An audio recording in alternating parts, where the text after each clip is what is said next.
আসসালামু আলাইকুম শিক্ষার্থী বন্ধুরা, আশা করি ভালো আছো। শিক্ষার্থী বন্ধুরা, আজ আমরা ইংরেজি ব্যাকরণের একটি খুবই গুরুত্বপূর্ণ বিষয় নিয়ে আলোচনা করব, আর সেটা হলো সেন্টেন্স বা বাক্য। এই ভিডিওতে আমরা জানব ডেফিনেশন অ্যান্ড ক্যারেক্টারিস্টিক্স, মানে সংজ্ঞা ও বৈশিষ্ট্য, এবং এলিমেন্টস অফ এ সেন্টেন্স, মানে একটি বাক্যের উপাদান। সব কিছু শিখব একদম সহজ ভাষায়, যাতে তুমি সহজেই বুঝতে পারো। ভিডিওটি শেষ পর্যন্ত দেখলে তুমি নিজেই যে কোনো বাক্য বিশ্লেষণ করতে পারবে। চলো তাহলে শুরু করি। Definition and characteristics of a sentence. এই শব্দগুচ্ছগুলো পড়ো। নিশ্চয়ই পড়ে ফেলেছ। এখন বলো তো, এর কোনোটিতে কি পূর্ণ অর্থ প্রকাশ পায়? অবশ্যই না। এই শব্দগুলো আলাদা আলাদা করে কোনো পূর্ণ অর্থ প্রকাশ করছে না। কিন্তু এই শব্দগুচ্ছগুলোকেই যদি আমরা এভাবে লিখি, এখন কিন্তু প্রতিটি বাক্যই একটি পূর্ণ অর্থ প্রকাশ করছে। এখন এগুলোকে আমরা ঠিকভাবে সেন্টেন্স বা বাক্য বলতে পারি। এবার চলো দেখি ইংরেজিতে একই জিনিস কেমন হয়। Goes home, he rice, Rahim in the field, এগুলোর মধ্যেও কিন্তু সম্পূর্ণ ভাব বোঝা যাচ্ছে না, তাই এগুলোও অসম্পূর্ণ শব্দগুচ্ছ। কিন্তু যদি লিখি he goes home, he eats rice, Rahim plays in the field, এখন কিন্তু প্রতিটি বাক্য সম্পূর্ণ অর্থ প্রকাশ করছে, অর্থাৎ এদের প্রত্যেকটি একটি সেন্টেন্স। তাহলে দেখা গেল কোনো শব্দ সমষ্টিকে একটি সেন্টেন্স বা বাক্যে পরিণত হতে গেলে তার মধ্যে অবশ্যই অর্থের সম্পূর্ণতা থাকতে হবে। এবার আর একটি চমৎকার জিনিস দেখি। আমরা এই বাংলা উদাহরণগুলো যদি এভাবে এলোমেলো করি, তাহলে কি তারা কোনো পূর্ণ অর্থ প্রকাশ করতে পারবে? না, আমরা এই শব্দগুচ্ছ দিয়ে কোনো পূর্ণাঙ্গ অর্থ প্রকাশ করতে পারি না। কিন্তু কেন? আগে যে পূর্ণাঙ্গ অর্থ সম্পূর্ণ বাক্যগুলো তৈরি করেছিলাম, তাদের সবগুলো শব্দই তো প্রতিটি শব্দগুচ্ছে আছে, কিন্তু অর্থ প্রকাশিত হলো না কেন? উত্তর হলো, এই শব্দগুলি ঠিকই আছে, কিন্তু তাদের অবস্থানগুলি পাল্টে গেছে। একটি শব্দের জায়গা দখল করেছে অন্য একটি শব্দ। এভাবে এই শব্দগুচ্ছের দ্বারাও কোনো পূর্ণ অর্থ প্রকাশিত হয় না। তাহলে বোঝা গেল যে শব্দগুচ্ছের এলোমেলোভাবে কোনো পূর্ণাঙ্গ অর্থ প্রকাশ করার ক্ষমতা নেই।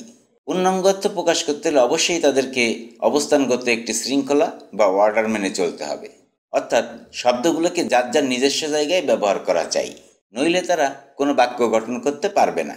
তাহলে এ পর্যন্ত আলোচনা থেকে আমরা জানতে পারলাম যে সেন্টেন্সের প্রধানত তিনটি বৈশিষ্ট্য: কমপ্লিটনেস অফ সেন্টেন্স, অর্থাৎ অর্থের পূর্ণতা; কারেক্ট অর্ডার, অর্থাৎ যথাযথ শৃঙ্খলা; এবং কম্বিনেশন অফ ওয়ার্ডস, অর্থাৎ শব্দের সংমিশ্রণ।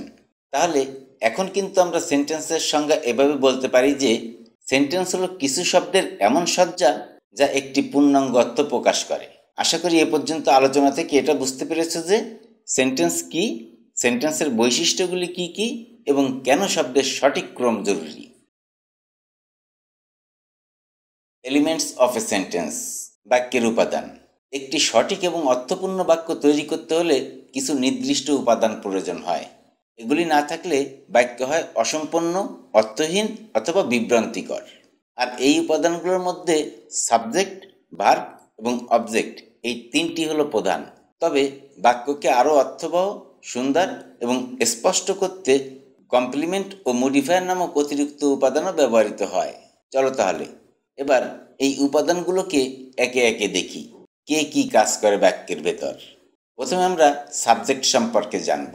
সাবজেক্ট বা কর্তা। যখন বাক্যে কোনো কাজ বা ঘটনা হয়, আমরা প্রথমেই ভাবি এই কাজটি করছে কে, আর কাজটি যে করে তাকেই বলা হয় সাবজেক্ট। যেমন টিনা ইজ কুকিং, এখানে কাজ হলো কুকিং, মানে রান্না করা। যদি প্রশ্ন করি রান্নাটা কে করছে, উত্তর হবে টিনা। তাই টিনা হলো বাক্যের সাবজেক্ট। আবার বার্ডস আর ফ্লাইং, এখানে কাজটি হলো ফ্লাইং, মানে উড়ছে। যদি প্রশ্ন করি কারা উড়ছে, উত্তর হবে বার্ডস। তাই বার্ডস হলো এখানে সাবজেক্ট। আশা করি সাবজেক্ট চিনতে এখন আর অসুবিধা হবে না। এরপরে সাধারণভাবে আসে ভার্ব। যখন আমরা একটা বাক্য পড়ি তখন ভাবি এই বাক্যে কাজটা কি হচ্ছে, আর যে কাজটি হচ্ছে বা যা করা হচ্ছে সেই কাজ বোঝানো শব্দটিকেই বলে ভার্ব বা ক্রিয়া। যেমন টিনা ইজ কুকিং, এখানে কাজ কি হচ্ছে? কাজ হচ্ছে কুকিং, মানে রান্না করা। প্রশ্ন করি টিনা কি করছে, উত্তর হবে কুকিং, মানে রান্না করছে। তাই কুকিং হলো বাক্যের ভার্ব। আবার বার্ডস আর ফ্লাইং, এখানে কাজ কি হচ্ছে? ফ্লাইং, মানে উড়ছে। প্রশ্ন করি বার্ডস কী করছে? উত্তর হবে ফ্লাইং, মানে উড়ছে। তাই ফ্লাইং হলো এই বাক্যের ভার্ব। অবজেক্ট বা কর্ম। যখন আমরা একটা বাক্য পড়ি তখন ভাবি এই কাজটা কার উপর ঘটেছিল, আর যাকে উদ্দেশ্য করে কাজটি সংঘটিত হয়েছিল অর্থাৎ যার উপর কাজটি ঘটেছিল তাকে বলা হয় অবজেক্ট বা কর্ম। যেমন হি রিড এ বুক, সে একটি বই পড়েছিল। এখানে কাজ হয়েছিল রিড, মানে পড়েছিল। প্রশ্ন করি, সে কি পড়েছিল? উত্তর হবে এ বুক। তাই এ বুক হলো অবজেক্ট, কারণ কাজটা অর্থাৎ পড়াটা হয়েছিল বইয়ের উপর। আবার the boy kicked the ball, অর্থাৎ ছেলেটি বলটিকে লাথি মেরেছিল। এখানে কাজ হয়েছিল কিকড, মানে লাথি মেরেছিল। প্রশ্ন করি, দ্য বয় কাকে লাথি মেরেছিল? উত্তর হবে দ্য বল, বলটিকে। তাই দি বল হলো অবজেক্ট, কারণ কাজটা অর্থাৎ লাথি মারা ঘটেছিল বলের উপর। কমপ্লিমেন্ট বা পরিপূরক। আমরা অনেক সময় এমন বাক্য দেখি যেখানে সাবজেক্ট এবং ভার্ব থাকলেও বাক্যটি অসম্পূর্ণ মনে হয়।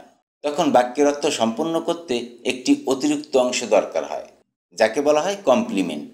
অর্থাৎ কমপ্লিমেন্ট হলো এমন একটি শব্দ বা শব্দগুচ্ছ যা সাবজেক্ট বা অবজেক্ট সম্পর্কে অতিরিক্ত তথ্য দিয়ে বাক্যকে সম্পূর্ণ করে। যেমন শি ইজ এ টিচার, এখানে সাবজেক্ট হচ্ছে শি, ভার্ব হচ্ছে ইজ, আর কমপ্লিমেন্ট হচ্ছে এ টিচার। শি ইজ বললে আমরা বুঝতে পারি সে কিছু, কিন্তু কি সেটা বুঝি না।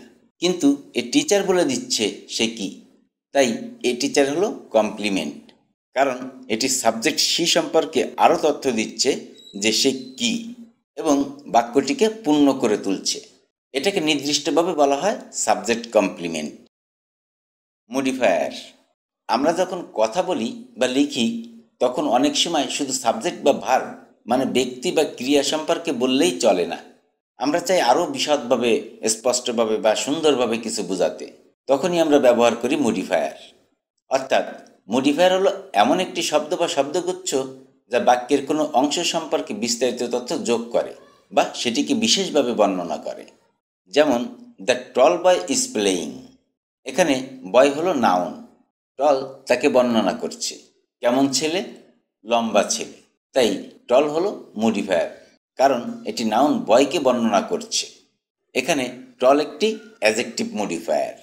আবার শি সিংস বিউটিফুলি, এখানে সিংস হলো ভার্ব, বিউটিফুলি ব্যাখ্যা করছে কেমনভাবে গান গায়। তাই বিউটিফুলি হলো মডিফায়ার, কারণ এটি ভার্ব সিংসকে বর্ণনা করছে। এখানে বিউটিফুলি একটি অ্যাডভার্ব মডিফায়ার। আশা করি বুঝতে পেরেছ।